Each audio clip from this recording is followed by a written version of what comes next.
domination continues for North Dakota State with their second shutout this season in a blowout win last week at Indiana State. Now the focus of the FCS is in Youngstown for a top 10 matchup between the Bison and the Penguins. The top-ranked Code Green defense with 16 takeaways to go with the top 5 offense, racking up more than 50 points a game. The last time the Bison went to Youngstown, it was Easton Stick's heroics in the final minute, giving NDSU the win in a hotly contested matchup.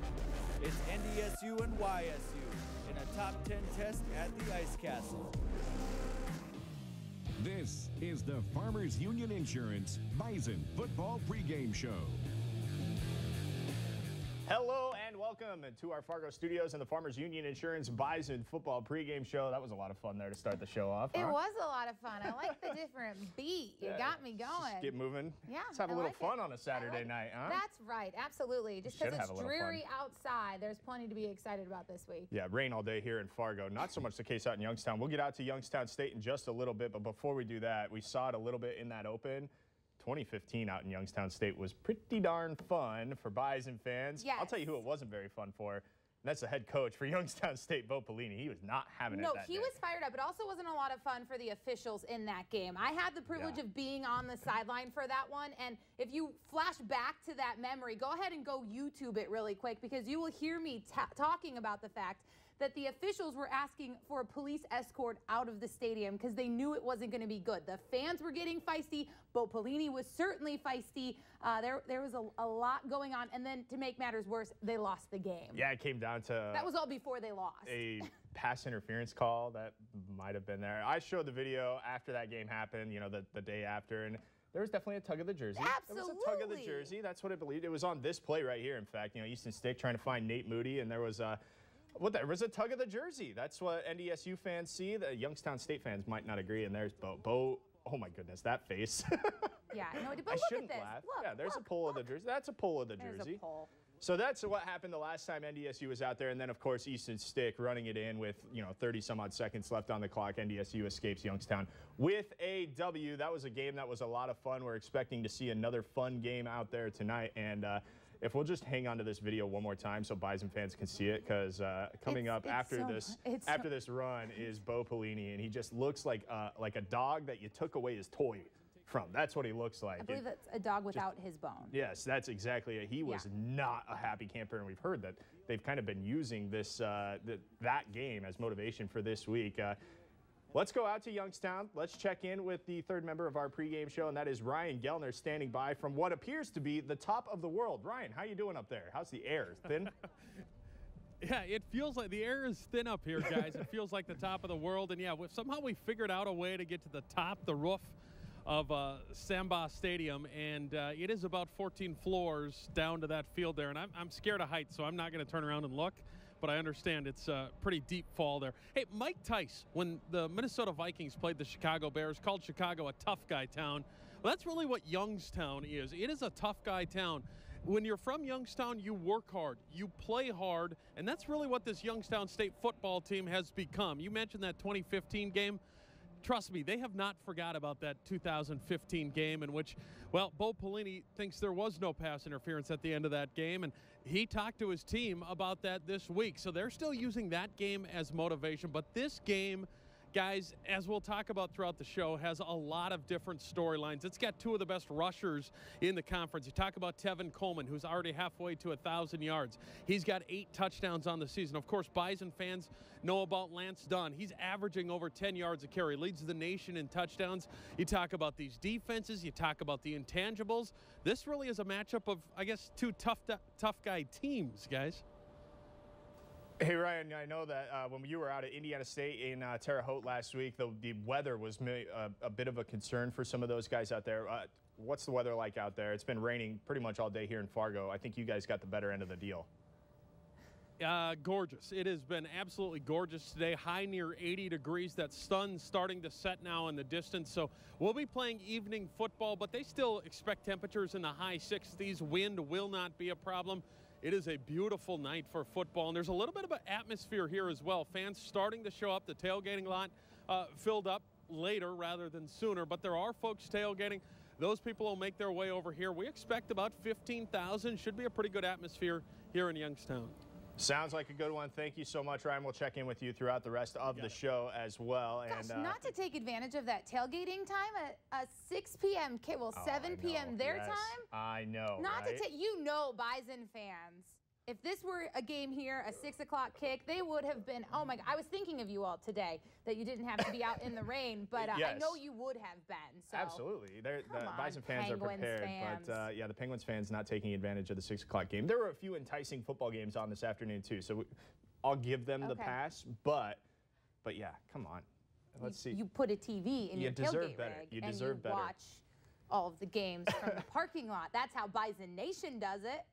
That is how they do it. I'm just saying. All right, let's Quitters. move on. You know, one of the things that Ryan was talking about, there are several storylines with this football game. We will touch on them throughout the course of the next hour as we take you up to kickoff, which will be on ESPN3, by the way. Yes. This game is part of the Missouri Valley Football Conference package. The game will be on ESPN3 only, or if you have DirecTV in the ESPN College Extra, it's channel 790 on DirecTV, but ESPN3, so start making your preparations now to get yourself situated for that. We will be on the air bake up some until cookies up and take them over to your neighbor. Yeah, that is Good also chance to meet your neighbors. Also a good possibility there. So one of the things that we wanted to talk about here, first off, was that we know this is going to be a physical football game. We know that Absolutely. NDSU has a really good offensive line. We know that YSU's strength is in their defensive line as well. So the line play is going to be something that we are going to be focused on throughout the entire game and just what it brings. And I think one of the guys that's at the middle of that is he's not a center anymore. Tackle guard Austin Cooner, who plays on the line Jack for of all NDSU. trades. Yeah, he's playing everything. He was a center last year. He's moved over now. But what he was talking about this week, we got a chance to talk to him, and it's how NDSU wants to approach this game. Take a listen. Pretty much just making sure that everybody's focused and knowing that we're going to be the better team in the fourth quarter just because of all the wearing out that we've done up until that point. So, and just trusting what Coach Kramer has done for us over the summer and off season. I like what he says there at the end, and trusting what Coach Kramer has done for us over the summer and in the offseason. That's really NDSU's secret weapon over the past however many years. Yeah, it's not so secret anymore, though. Yeah, no, Coach Kramer, Jim Kramer, the strength and conditioning coach for NDSU football, he's maybe one of the reasons why NDSU can finish so well. And it's so important with those guys like the offensive line where you want big-bodied, tall guys, but you want them to also be quick and agile. Yes. So there's that extra component to it, and that's where you can really see him shine. Their ability to be able to pull on the offensive line, their ability to open up that power run, that comes from the quickness that he's able to give them. And this offensive line, they already have over 300 more yards of total offense this year than they had this time last year. And so I think it's a huge difference. You can see the difference. That's an entire football game's worth of total yards right there, 300 yards. You'd be Yeah. pretty happy to have 300 yards. Okay, Beth was on a different show this week, and she said something that caught my attention, that caught a lot of people's attention, I think. What did you say? This is, hands down, the best Bison offense all around that NDSU has had in the last 7 years that I've been here. That's all I can speak to is the time that I've been here. Best offense all around. Now, the first thing that was thrown at me by a certain person named Chris Berg was the fact that, under the bus. that Carson Wentz used to be on this team, that the all-time winningest quarterback in FCS football, by the way of Brock Jensen, used to quarterback this team, and now they've got a junior Easton Stick.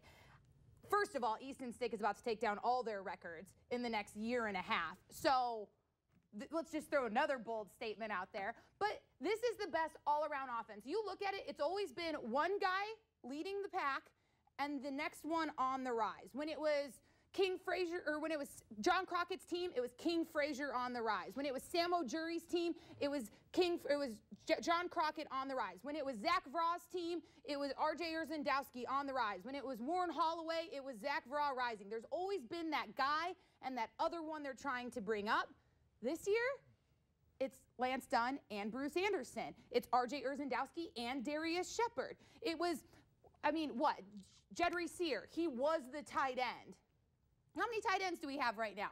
We've got 4 guys killing it, 3 seniors and Ben Ellefson doing a real good job. There is all-around confidence, success, strength, depth across this, not even getting started on the offensive line. That's very fair. It's a great point that I think you bring up, and I think that there's one thing that might be different with the exception of, yes, these guys are all a year older, but Courtney Messingham has done a wonderful job with this Bison offense in making them multiple, in making them a threat wherever anybody lines up on the field. And I think Courtney Messingham can be attributed to a lot of that. Absolutely. And I think that it's a good job by a lot of those guys who are stepping their game up as well. 100%. I completely agree with you. And I think what's really interesting is for so long, this Bison football team has led the nation in so many different areas when it comes to defense. They've always been #1 in defense, and then rank all the categories. They've taken them. This year, right now, they're ranked first in the FCS in scoring offense, rushing offense, time of possession, and they're 5th in total offense out there. The Bison offense is the talking point when for so long it's been that defense. That's Beth's bold stand. You know, now that you say it out loud, it's not that bold. It's not that bold. It's not that bold of a statement. I don't think it's that bold. I think it's common sense. It's a very fair statement. All right, we're going to step aside. We come back. We're going to get to know the Penguins a little bit more. Talk to longtime play-by-play voice of the Penguins, Bob Hannon. That's all next here to come on the Farmers Union Insurance Bison Football Pregame Show.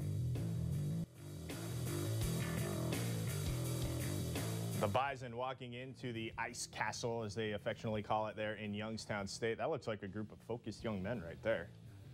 Getting ready for a top 10 matchup as we get set for football here on a Saturday night. Saturday night's all right, as the words by famous Elton John. No?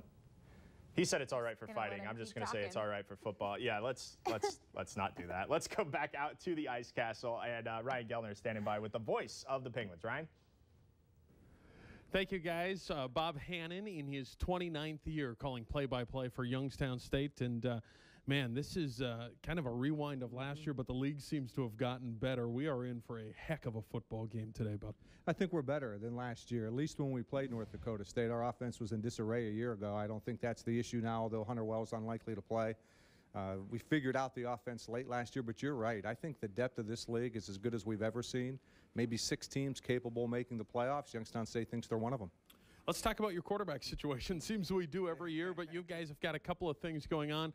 Hunter Wells, you've got Mays in there, but it sounds like Mays will get to start today. And no controversy this year with Hunter Wells. He has a slightly separated shoulder. I don't think he'll be back, probably not next week, the following week. So Nathan Mays, a sophomore, different. Mays is a better runner. He can make plays with his legs. He had 3 big runs against South Dakota State. Probably going to be more of a short passing game. I think they'll try to get him out on the perimeter, throw to the backs, throw to the tight end. He's not the kind of guy that's going to make big plays downfield, but he's made good decisions, and I think the coaches like him. No doubt about it. Youngstown State wants to run the football. Tevin McCaster has been outstanding. Tevin McCaster picked up last year late. We lost one of our running backs last year because of a suspension in the playoffs, and McCaster was tremendous at Eastern Washington. He had over 180 yards against South Dakota State, but a lot of it's our offensive line. We've got 3 veterans up there. I think the strength of the team overall is the offensive line, and that certainly helps Tevin. Last time North Dakota State was in this building, it ended in, well, some would say controversy. Bison fans would say they got the call right with a pass interference late. It's something Bo Pelini has not let go, though. We lost the game long before that, though. We led 20-10 with 10 minutes to play. We dropped a pass on our sideline that would have put the game away. Youngstown State had control of that game for about 44, 45 minutes. But there's no question Coach Pelini's talked about it this week privately. He's thought about that game. If we would have won that game 2 years ago, we probably would have been a playoff team. Instead, we lose. Then we lose in overtime at Indiana State. It ends 5-6. So I think he's used that this week to tell his players physically we can play with them. We could hang in there. We were right there 2 years ago, and we're a lot better this year. I think that's how he's used that game with his team. This is going to be a fun one today. Good luck to you guys, and have a great call on this one. Yeah, I think it's a game that we needed after last week because defensively we didn't play well last week. I think we'll play well. It'll be enough. We're going to find out. Thank you, sir. Good to see you. Back to you guys. All right, thank you, Ryan. Thank you, Bob, for your time there as we get set for football here on a Saturday night. It's North Dakota State and Youngstown State. This is a big game. So stuck on this. This is a big game. It is a big game. It's going to be a tough game. It's a big game for Youngstown State. This is their 3rd-ranked opponent they've already played this season. But not just that, 3rd-ranked opponent in a row. Went SDSU, USD, NDSU, just wiping out the Dakotas here real quick. And they got a big win over SDSU, but they lost last week to USD in the final seconds of this game. A field goal to win it for the Coyotes. That's tough. So they're coming in, I'm sure, with fire. We've heard now that Bo has talked about the drama from 2 years ago. They've added to that fire, maybe letting one slip away in the Dakota Dome last week. Yeah, you're seeing video here from the game at Youngstown against South Dakota State, and this was a game that when you looked at the box score afterwards, you see the score, it was like 19-7 or something like that, so you're like, oh, well, that's a low-scoring football game, but the time of possession in this game, Youngstown held the ball for 45 minutes and 14 seconds. That's over 3/4 of the game. Youngstown had possession of the football. That is insane. And they've been doing that. That's one of their big modus operandi, if you will. They're 30. You're quoting songs. They're holding the ball for 30 minutes, and that's going to be a huge point of contention in this game because between the Bison and the Penguins, they both like to hold on to that ball. They both like to run the ball, grind it out, and so it's going to be a point of contention this week. Another big point of contention in this one is this Youngstown State defense. They have been phenomenal when it comes to getting after the passer. They have 14 sacks this season already, with 3 in at least 4 of their last 5 games. And of that, 7 different guys have gotten a sack. It's not one guy leading the pack. There are 7 different guys on this Youngstown State defense that have taken down a quarterback. I think the key that's going to be big for both teams is third down conversion rate. That's going to be huge. Can you get off the field as a defense? Can you stay on the field as an offense? Both teams right now on offense are converting at over 50% on third down. So that is going to be a very, very large thing in this game, and that's how you get that time of possession. That's how you extend drives and wear down defenses so you're fresh in the fourth quarter. This game is really who's going to bend, but who's going to really break in this one when it comes down to it. We've got win streaks on the line. We've got teams that are equal when it comes to run game numbers, time of possession numbers, defensive numbers. I mean, it's really going to be who inevitably breaks in this one. Those win streaks, by the way, North Dakota State has an 11-game road winning streak, true road game winning streak. Youngstown State has an 11-game home winning streak. The last time that Youngstown lost at the Ice Castle, 2015 to North Dakota State in that game. So there's a lot. That's a lot going on here. So poetic. That's a lot of fun. That's a lot of fun to see those numbers and see that that's where the streaks are. Well, it's 2 good teams. We're gearing up. You guys have been asking for a game that matters, a game that's tough, a game with some contention, and we're finally going to get to see that. Certainly should be a fun football game between the Bison and the Penguins. We'll step aside. We come back. We'll hear from Dr. Pyatt, get you an update on the injury report, and look at the Bison fans out there in Youngstown tailgating. Show them how it's done. More to come here on the Bison Football pregame show.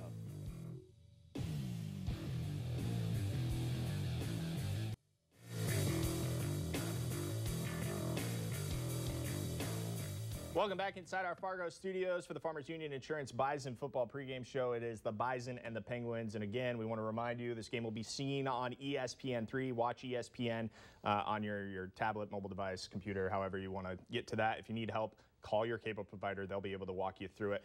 It will also be on channel 790 for DirecTV subscribers if you have the ESPN College Sports Extra. Also at your local bars. Also, yes. Restaurants. Restaurants as well. It's a family show, but we know. Just trying to help. We're here to help. Let's go back out to Youngstown and get you updated. You know what we're not talking about this week? A season-ending injury, and that is nice to talk about. We will tell you more about that in just a moment. Let's go back out to Youngstown. Ryan Gellner standing by with Dr. Bruce Pyatt. Thank you, guys. Back on the field at Stambaugh Stadium, and we have tracked down the Dr. Bruce Pyatt. And Dr. Pyatt, today for our Sanford Health Update, let's talk a little bit about getting ready for a game and the importance of stretching. It's still really important, right? Absolutely. You know, there's been a little bit of give and take with that over the past few years, wondering about the actual importance of the stretching component of it. But I think it's more important to recognize that it is important, but the timing of when you do it has really changed. You know, I can remember that was all we did is we'd go out and we'd stretch, but we know that we get a much more effective benefit from a flexibility standpoint if we really warm our tissues up first. So it's more important that we do something that gets us active and moving around, that heats the tissue from an internal standpoint, not throwing heat packs and stuff like that on it, but really getting our blood flowing. That helps the most. Young athletes as well as old athletes. You know, I've got sons that are 9 years old. Is that a time to start stretching? Good at that age too? I think You got to be a little bit careful when they're young because you've got a lot of growth plates and things like that. So you don't want to be pushing to excessive limits, but maintaining the flexibility that you have when you're young is important. As we age, our tissues tighten around our joints, and then it becomes very important that we stretch it. Now, you can relate to it. I can relate to what that feels like. The first thing when you get up, it's difficult to get moving some days, but that's probably the most important thing that we see. Some of these injuries, you know, with Achilles tendon ruptures and things like that, are generally in that middle-aged individual who still thinks they're the athlete and gets out there and doesn't do the warm-ups, doesn't do the flexibility work, and so their tissues are more prone. We've seen the technology change a little bit as well. There's the general stretching, bend over, touch your toes, but there's the roller sticks that have come out, a lot of things to try to elongate that muscle. Exactly, and that's the key. Whatever you can do to elongate it. You don't want to do anything that's a real forceful, what we call ballistic type of stretch, where you're really doing this kind of bouncing type maneuver. That's not good for our joints, for the ligaments and things around the joints, even though that may affect some of the other tissues like the tendons, which is what attaches your muscles to bone. So ways to get at doing some stretch with that are the type of things that you talk about, where you're not putting such a load on the ligaments of the joint, but you're stretching just those soft tissues that are dynamic, like the tendons. And then stretching after the exercise, that's still a good idea, right? Yeah, still, and again, that's because you've got the tissues heated up, and that's when you're going to get the most effective kind of bang for your buck with it. Good stuff. Stretched out and ready for this one? I'm always ready for it. Me too, guys. Back to you. Good to know, I guess. Good to know. All right, let's take a look at who is appearing on the injury report this week, and it is Ty Brooks, who's been on this injury report for the past couple weeks. He's got a leg injury. We're not expecting him to go today. Also, Matt Plank also suffering a leg injury. We are not sure if he will go as well today. Questionable listed for him. He has missed the last several games with that injury. So those are the two guys that are listed, and again, we're not talking about a season-ending injury, and that is a good thing to be talking about. It's great to just have a couple guys that are questionable. Yeah. And Certainly positions with no more torn ACLs. That's the last thing that this football team needs. Let's turn our focus to the quarterback play. We were showing you a little bit of the quarterback action before. Let's talk about Easton Stick. Yeah, I mean, Easton Stick is just having an outstanding season. Hit the 4,000-yard mark this past game against Indiana State. He's the 5th Bison football player to ever do it, but what's really standing about Easton Stick is he hasn't thrown an interception. And I don't know if this is like a no-hitter and we're not supposed to talk about it, but I feel like being far enough away from him gives me the ability to mention it, because he hasn't thrown an interception. The only team, or only 3 teams in the FCS have not thrown an interception yet this season. Easton Stick is one of those quarterbacks to go without one. And to add to that as well, we've seen 3 quarterbacks playing this well, so it's a good for the whole quarterback room to have not thrown an interception this year. The other number that I really like is 12 total touchdowns to those 0 interceptions. He does have a fumble. You know, he has turned the ball over. It just hasn't been through the air. But 12 total touchdowns, you'll take that all day through 5 games. Absolutely. Hitting plenty of receivers, hitting plenty of tight ends. He's working it around. He's throwing it deep. He's throwing it shallow. We're seeing a lot of different things from him. It's not like they're playing it safe. What I would like to see, and I think we're going to have to see this week, and you're smiling because you know where I'm going, Easton Stick is going to run the ball a little bit more this week. He has to, right? Youngstown State is too good. Yes, you did steal that one. He's been ranting on it all week. Youngstown State is too good, and their defensive line is so good at making sure that they can bottle up the running backs. And we'll probably see some of that Delta formation, you know, some of those 3-back looks with a tight end in there. And Messingham, I'm sure, Courtney Messingham has something crazy dialed up for this game. But I guarantee you we're going to see Easton run the football more than we've ever seen him run this season. This season. Particularly. Not ever, because, well, that's what he did his first year. But we are going to see Easton Stick run the football more than we did. At least I think that's going to happen. Yes. Because you need to. You have to use that quarterback spot as a weapon, as another offensive weapon that the defense won't be able to account for, especially if it's a safety or a linebacker that you can take out of the equation. Easton's coming off of a career game. I think we're going to have to see another career game from him. I am confident in the Bison in this game 100%, but that is based on Easton Stick playing as solid as he has. He's going to have to make plays. On the flip side, Youngstown State, they're going to throw out Nathan Mays. This is, I mean, when you talk Youngstown State, you talk quarterback controversy. You heard from Bob Hannon earlier. He he said this isn't a controversy this year. Hunter Wells, the normal starter, he's out because he got hurt against Robert Morris, actually, in their second game of the season for Youngstown State. So Nathan Mace has stepped in. Those are his numbers. He is a running quarterback. That's what Bo Pelini likes. We've seen that all the way dating back to Bo's days at Nebraska. He's rushed for 254 yards this season on 36 carries. Yeah, so he will run the football. Those are running back numbers. He will run the football a little bit more, not so much in the passing game, and I feel like that's, or I know that that's a area where the Bison coaching staff feels like they have an advantage. It's through the passing game. Certainly, Easton Stick is a much better passer than Nathan Mays is, but Mays is a pretty dynamic runner, and he can make some things happen with his feet. So it'll be important for he scored 5 touchdowns as well. So it'll be important for the Bison linebackers to make sure that they are not losing track of number 7. Mays is young. He's good, but he is young. Right. And you're going to see that. This is kind of what we saw last week with Indiana State. Yeah. Indiana State has a good quarterback, good size, just young, needs to get developed a little bit. That's what we're going to see tonight. I think we're going to see a little bit of that youth exposed today by this Bison defense. That very well could be. That very well could be what will happen. We are going to step aside. We come back. We'll go back out to Youngstown, and I believe Ryan Gellner has a very special guest for us. So we'll see that. That's all next here on the Farmers Union Insurance Bison Football Pregame Show. This is the Farmers Union Insurance Bison Football Pregame Show.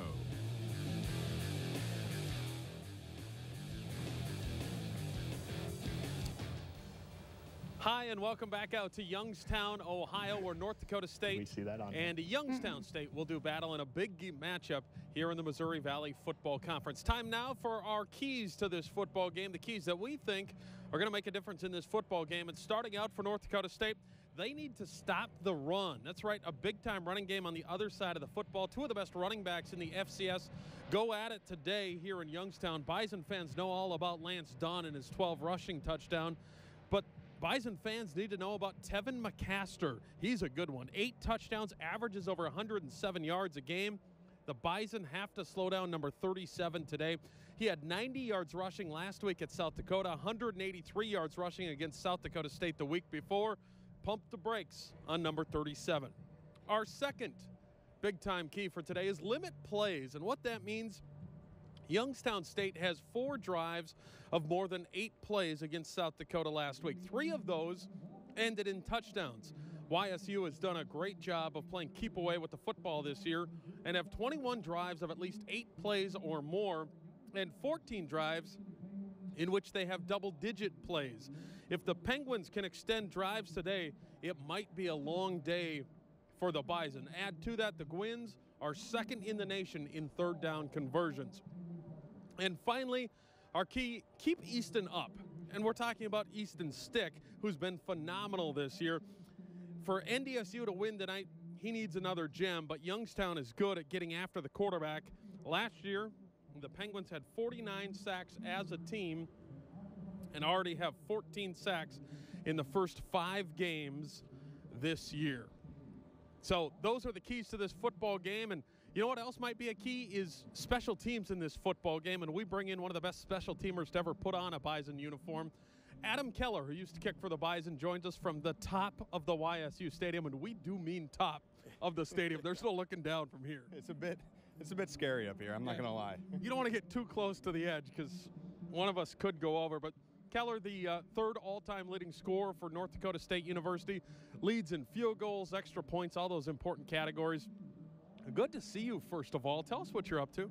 I'm working for an investment group headquartered down in Dallas, Longwater Opportunities. I'm headquartered, or I'm located in Philadelphia, working at one of the portfolio companies and doing a lot of great things there. Yeah, well, hey, when you talk about Philadelphia, I have to, and I apologize for this. I got to ask you about Carson Wentz because you know Carson. Heck, you got Carson's phone number in your phone, which around Philadelphia is kind of a big deal. Carson has become such a star. How neat is that to see you? You shared a locker room with this guy, and now he is blowing up the NFL. It's so cool to be able to see Carson have the success that he has. And I joke around with a lot of people that I'm actually the 2nd most popular guy in Philadelphia because I shared a locker room with Carson Wentz. So it's very cool. I really enjoy seeing him do the great things that he does. The city just absolutely loves him, and he's a great spokesmodel for the city, but not only that, but NDSU and the program that we've established. Yeah, I would say so. Let's talk a little bit about kicking, because games like this, when you've got big-time games, big-time opponents, we always talk about the trenches, but really it's the things that go unnoticed until they're noticed. One of those is kicking. Put me in a kicker's frame of mind for a game like this, because every extra point, every kick is a big kick. Yeah, Ryan, you said it best. I mean, every point in a game like this is extremely important. So as a kicker, you just got to make sure that you're dialed in and you're focused on what your job is and taking each snap as it's the most important snap you've ever taken. So in this game, I mean, Cam Peterson's doing a lot of great things, and I only think to continue him to do that things tonight. Do you miss those big kicks? Game is on the line, or an extra point that's going to maybe decide this thing. You miss that part of the game? I miss it so much. It's really hard to be on this side of the sidelines, and I really miss being around the guys. It's hard to be able to be over here and not on the field with everybody competing. I'm sure you'll get a chance in the next handful of hours to say hi to some of your former teammates, guys that have been around the program. How special is that for you? It's really cool. I was already hanging over the railing today, saying hello to some guys. It was cool to be able to say hi to them, and guys I haven't seen in a really long time. I appreciate, Adam, for you to come up here and spend your time high above and give us a couple of minutes. We really do appreciate it. Great to see you. You're looking great, and thanks for catching up. Yeah, thanks. Great to be here, Ryan. Thanks a lot. That is Adam Keller, the former Bison kicker. Speaking of the Bison, they've got a football game to play. Coming up, it's North Dakota State and Youngstown State. Going to be a good one in the Missouri Valley. Bison fans looking for the Bison to get tested a little bit today, and we'll see what happens here on the football field. You'll hear from the head coach, Chris Kleiman, coming up next on the pregame show as it's NDSU and the Gwens live from Youngstown.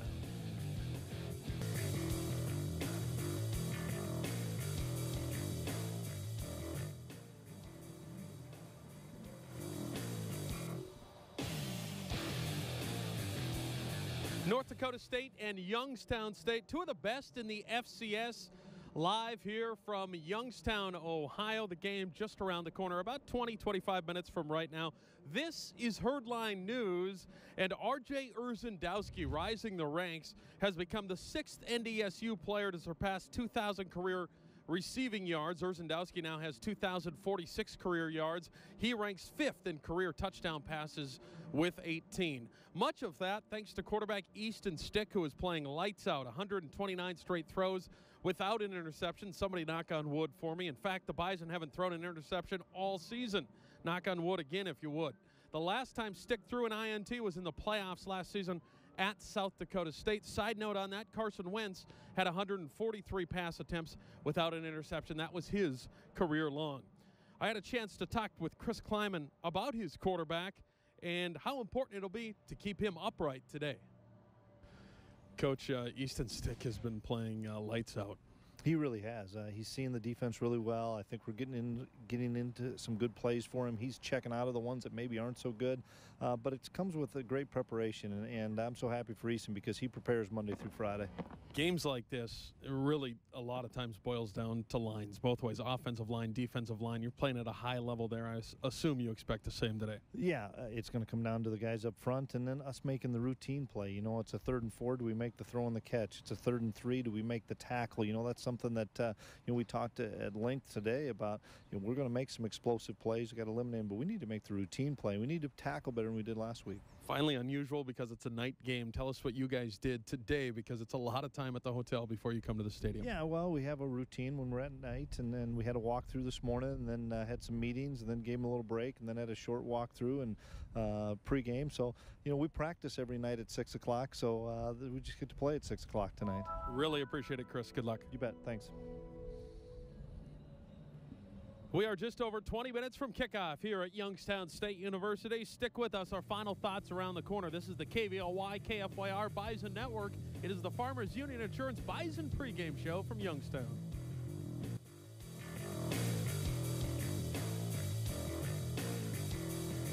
Welcome back inside our Fargo studios as we are getting you set for football. NDSU and Youngstown State. Again, a game that will be seen on ESPN3, the Watch ESPN app, DirecTV channel 790 if you have the ESPN College Extra channels.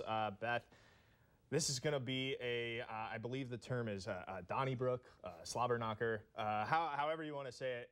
This is going to be. It's going to be a tough game. It's going to be a tough game. To put it in layman's terms. Yes, That's I still right. like Donnybrook's a No, that was good. Okay. It was so we are going to get to our Bobcat heavy lifting report, and we think it is going to be this trio of Bison linebackers. That's right. We really could have picked anyone, and we went back and forth on this for quite a while. But ultimately, well, it obviously starts with that front line. These linebackers are going to have their hands full with not only Tevin McCaster, a tough running back, but also in Mays, a tough running quarterback. And so it's really going to come down to these guys being sound.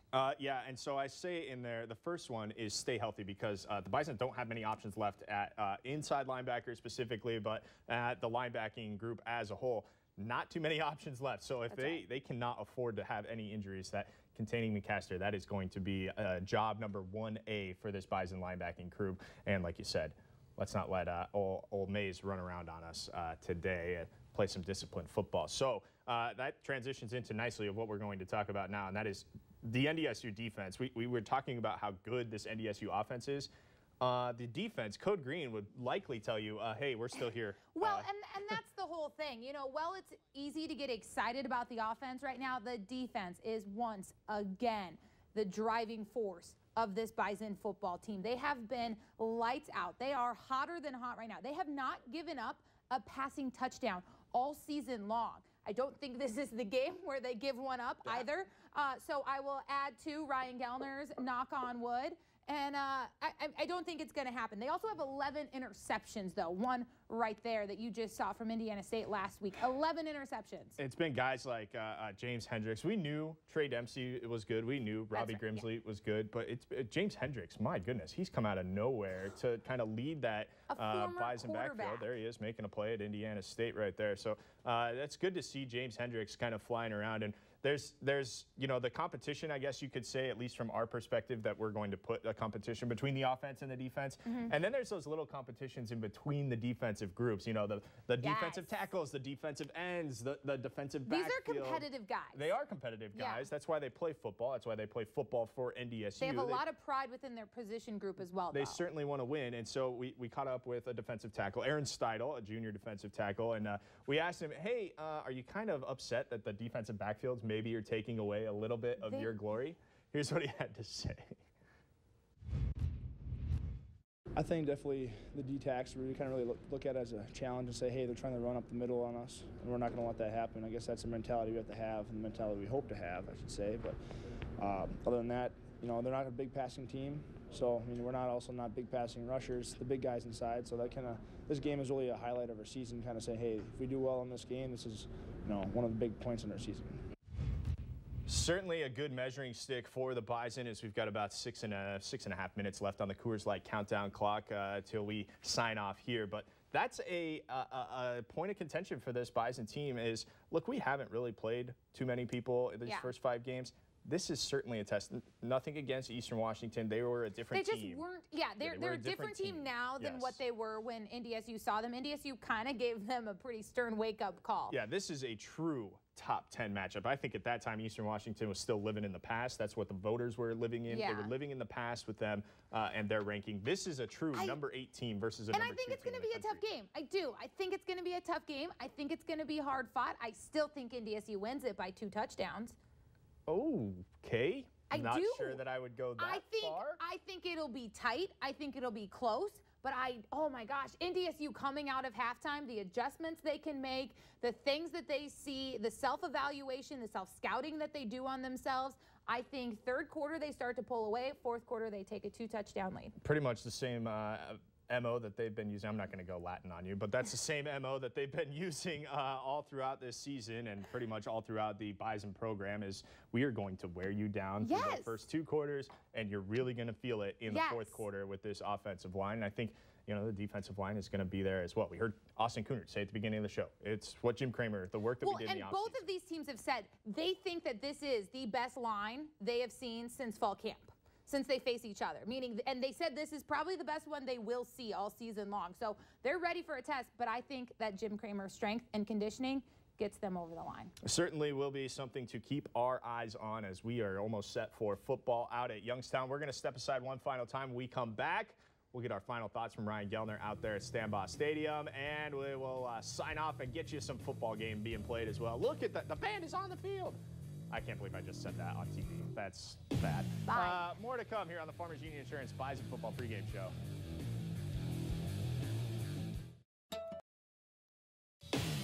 This is the Farmers Union Insurance Bison Football pregame show.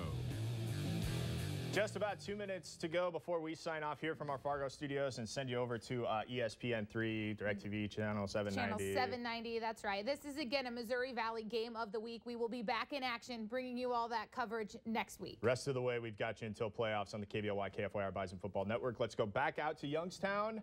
Ryan Gellner standing by with his final thoughts. Ryan. Guys, is that right? No game on our station today? There is no game on our station today. Maybe it's a bad joke. For me, the final thoughts are third down. Watch third down. Both teams really good at converting on third downs, both top 5 in the country. NDSU good at stopping third downs defensively. Youngstown State, though, ranks something like 140th in the nation stopping third downs. So for me, watch what happens when we get to third down. That's what I'll be paying attention to, guys. All right, thanks, Ryan. Enjoy the game from out there at the Ice Castle in Youngstown State. A game, again, you can watch on ESPN3. Make sure you find that on your cable, not your cable, but your satellite, tablet, whatever. It's a web stream only, so you've got to make sure you go ahead and go find that, or make friends. Or hop in the car right now. Those are your options. Final thoughts as we get set to send it over. I'm just really excited to see what this Bison offense is going to be able to do in their running game. I'm excited. You mentioned it earlier, Alex, what Courtney Messingham will be able to dial up to be able to maybe give some different looks and take a different run attack. I think we're going to see Easton Stick run for over 100 yards today. I think we're going to see him in the end zone a couple times as well. Bold statements is usually my thing. I'm going with a bold statement. I think Easton Stick is going to be the difference in this football 100%. game, either through the air or using his feet on the ground. That will be the difference today. If Easton Stick plays well, I wouldn't want it in anybody else's hands. Boy, Easton Stick right now, just lights out. Absolutely. That is how it will be. There's a live look from Youngstown. Again, get on over to ESPN3, DirecTV, Channel 790 if you got the ESPN College Extra. That is all for us here in Fargo. Full highlights recap tonight at 10 o'clock. On your local news, that is where you will see it. Thanks for joining us. Enjoy the game.